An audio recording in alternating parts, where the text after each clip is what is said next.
ஒரு எலிக்கும் ஒரு பூனைக்கும் ஃப்ரெண்ட்ஷிப் வந்துடுதுங்க. இப்படி ஒரு கதை. எலிக்கும் பூனைக்கும் ஃப்ரெண்ட்ஷிப் வருமா? கதைகளில் வரும். ஒரு பூனைக்கும் எலிக்கும் ஃப்ரெண்ட்ஷிப் இல்லை, அக்ரிமெண்ட். டெய்லி ஒரு நாள் 2 பேரும் சந்திச்சுக்கணும், நல்லபடியாக உட்காந்து டைம் ஸ்பெண்ட் பண்ணலாம்.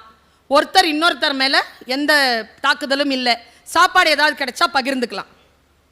இப்படி போயிட்டு இருக்கும்போது ஒரு நாள் பூனையை காணோம். எலி தேடி தேடி பார்த்தது, பூனையை காணோம். காலையிலேருந்து மத்தியானம் வரைக்கும் தேடிச்சு, காணோம். மத்தியானத்துக்கு வீட்டுக்கு சாப்பிட வந்துச்சு. அப்போ ஒரு குட்டி எலி இருந்தது. குட்டி எலி கேட்டுச்சு, எங்கம்மா மாமாவை காணோம்? தெரிலடா, எங்கே போச்சுன்னு தெரில, வா போய் தேடலாம். 2 பேரும் போகிறாங்க. பஞ்சதந்திர கதை. புரிஞ்சுக்கோங்க. டைமிங்னு ஒன்று இருக்குது. எங்கே, எப்போ, எப்படி சரியான விஷயமா இருக்கும், தப்பான நேரமாக இருக்கும். தப்பான விஷயமா இருக்கும், சரியான நேரமாக இருக்கும், மிஸ் ஆகிடும்.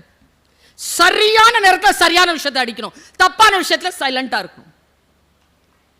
இது புரிய மாட்டேங்குதே, அனுபவத்தில் புரிய மாட்டேங்குது. இல்லை, கதை எப்படி சொல்லி தருது பாருங்க. உங்களுக்கு ஒரு புத்தகம் சொல்லி தருகிறது. உங்களுக்கு மத்தியானம் 1 மணிக்கு கிளம்புது. தேடி தேடி போய் ஒரு காட்டுக்குள்ளே போச்சு. காட்டுக்குள்ளே ஒரு வேடம் பிடிச்சி வச்சிருக்கான் பூனையை. அவன்கிட்ட போய் நின்று கேட்டுச்சு, ஹேய் இங்கேயா இருக்கிற? 5 மணிக்கு பிடிச்சிதுரா, பசிக்குதுப்பா, சீக்கிரம் கட் பண்ணி விடுப்பா, வெளில வரணும்னா. டைம் பார்க்குது 5.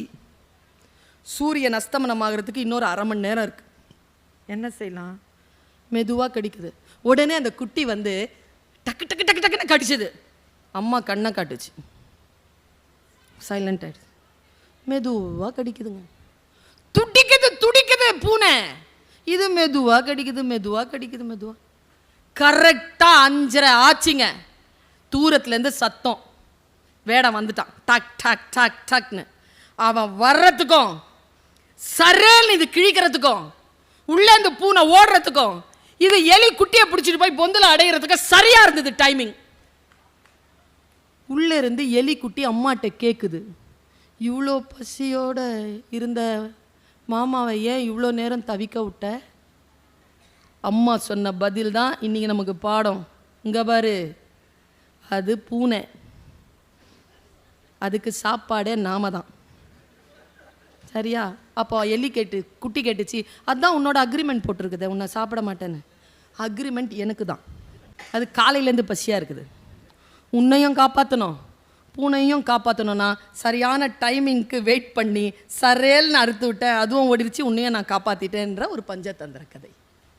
சிறிய கதை தான்.